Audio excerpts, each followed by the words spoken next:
Yes, people, it's LokiMan07, and folks, the time is nearly upon us. The prophecies are true. Final Fantasy VII Remake is a reality, and it releases tomorrow as foretold.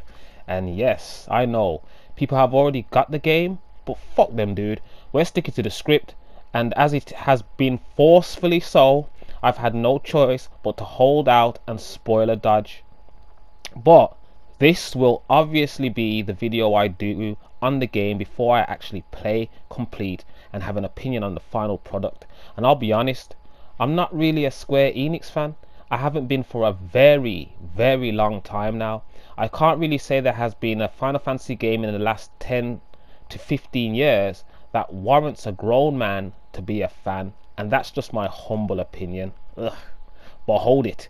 And to be honest, the first time I mentioned this game on this channel was way back in March of 2018, and it sounded a little something like this. What's this Final Fantasy VII Remake, which is gonna suck ass? Don't say that, Loki. If that game sucks, bro, you heard it here first. I paid $60 for that game, and you heard it. We're gonna have a problem. First. Now hold on, okay? I know that sounds a bit negative, but Square has done a good job alleviating a lot of my fears over the last few years, so my expectations are a bit more positive now. However, I don't think Square are gonna be able to magically make the ultimate Final Fantasy game out of nowhere with no prior signs that they are on the path to doing so. But this game may be that path, may even be the first steps to reclaiming that RPG king status that the Final Fantasy series used to hold. So let's go over 5 things I expect to happen when I do finally get my hands on this game in a few hours. Let's go.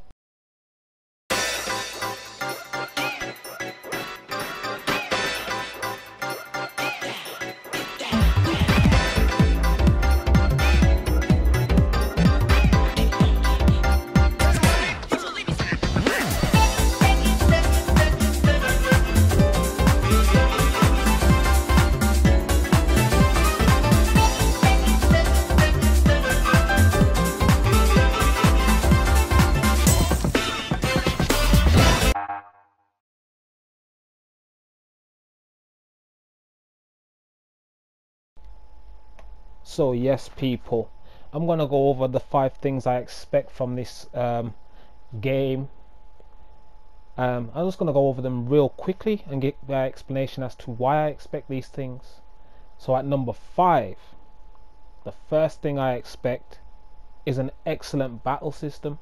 Okay, I expect, like when I played through the demo, the first thing I thought, okay, after completing it, right, and I know this is going to be blasphemous to, you know, the old guard, but I am the old guard, I can say what I like, that the opening bombing mission, that initial entering into the reactor, placing the bomb and escaping, that sequence in the remake is better than the original, gameplay wise, time for time.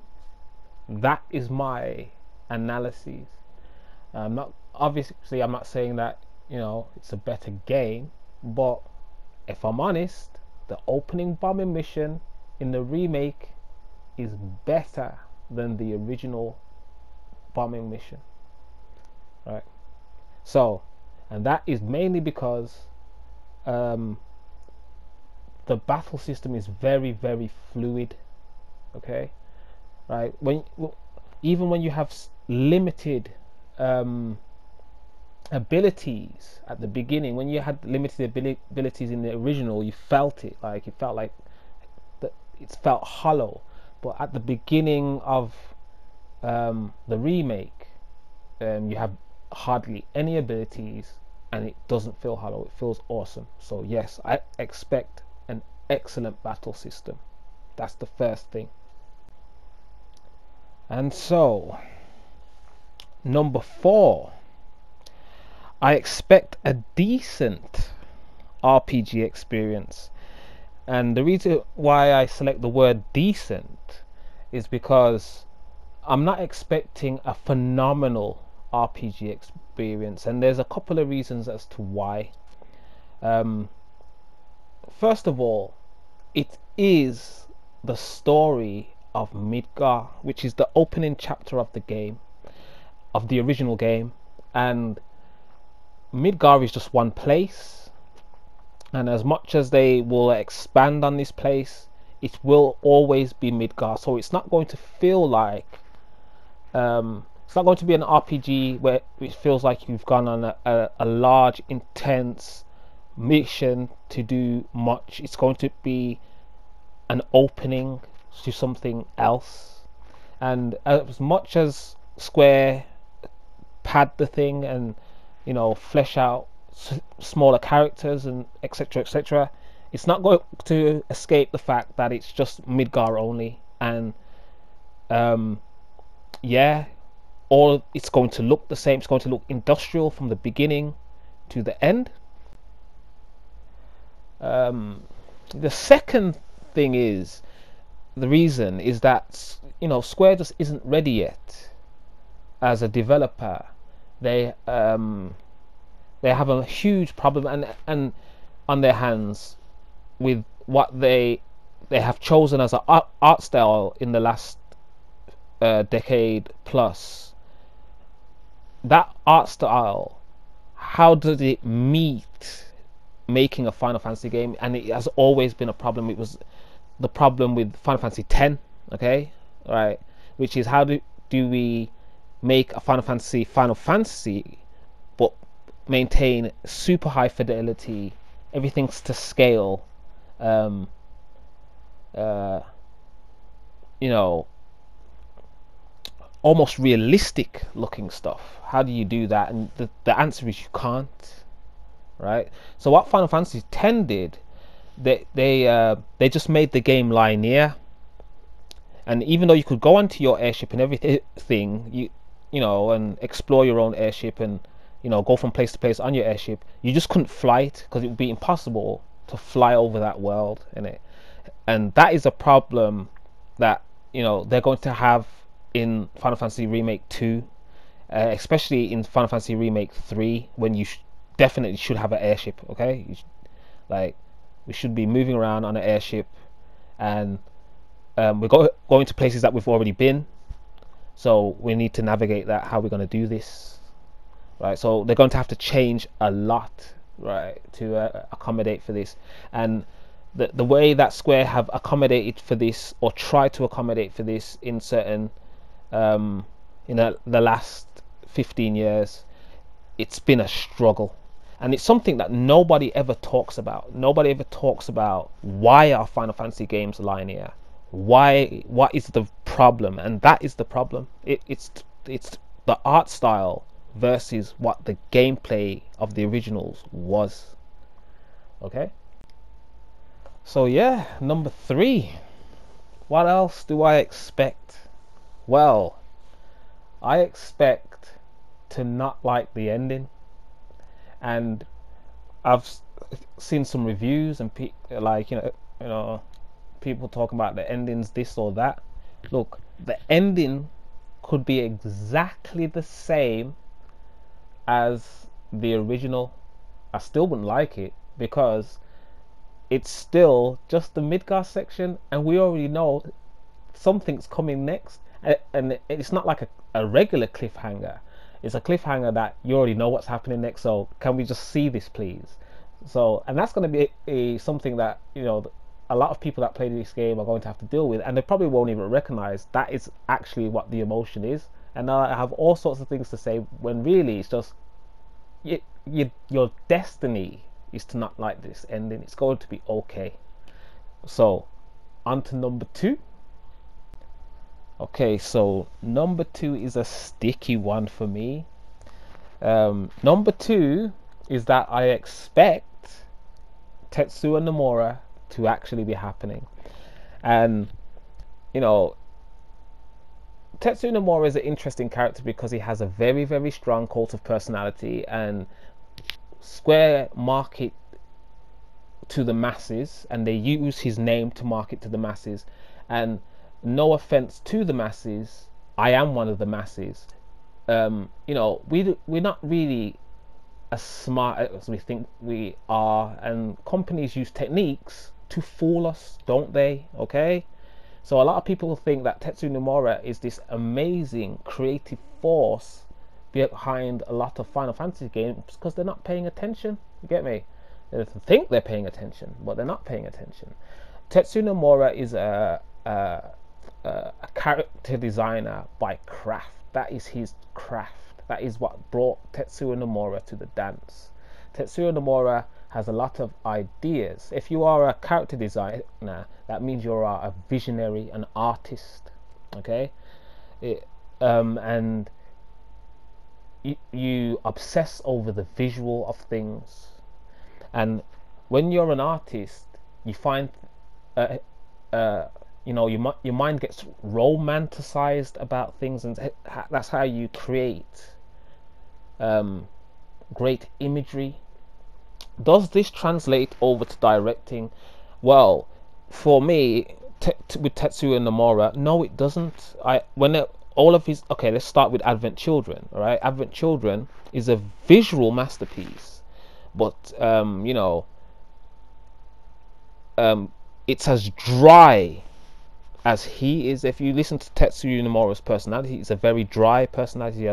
You know, so the movie is dry, okay, but all that pow pow that goes through his head, all that visual stuff,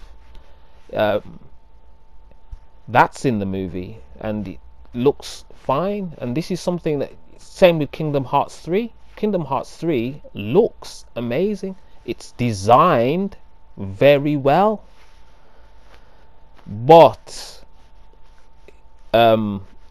is it a great game?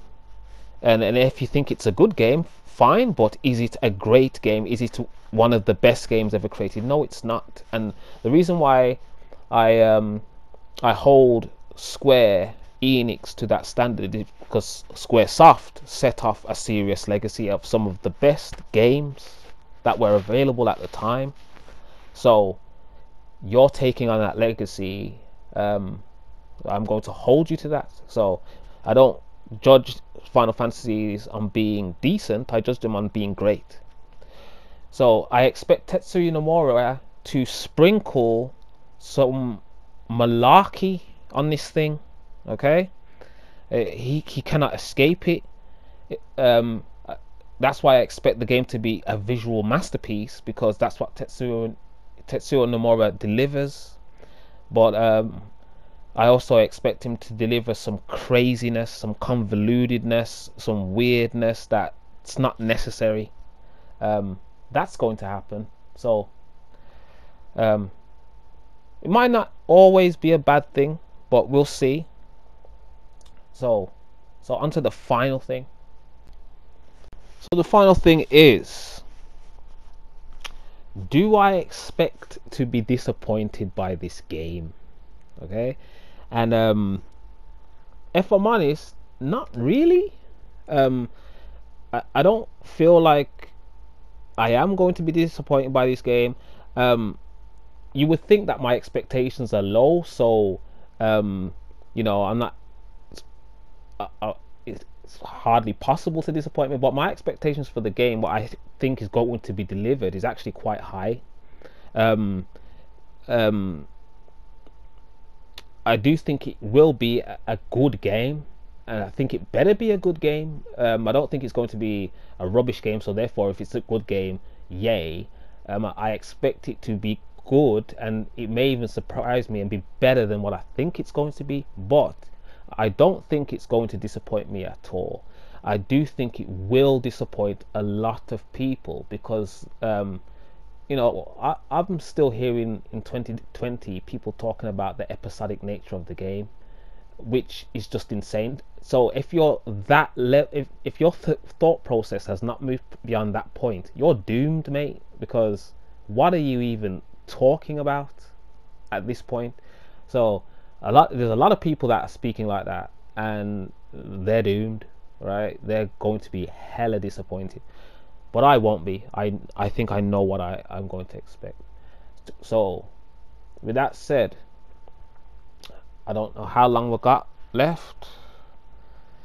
It's like 11 hours or something ridiculous when I'm recording this, but the game's out tonight. I'm going to play. Thanks to anybody who's watched this video or sat down through my ramblings, unscripted, stuttering like Stanley. Thank you very much. I will be dropping my final impressions on the game after I play it. If the game is garbage, we're all gonna know about it. Thank you for watching. Take care of yourselves, people. Peace.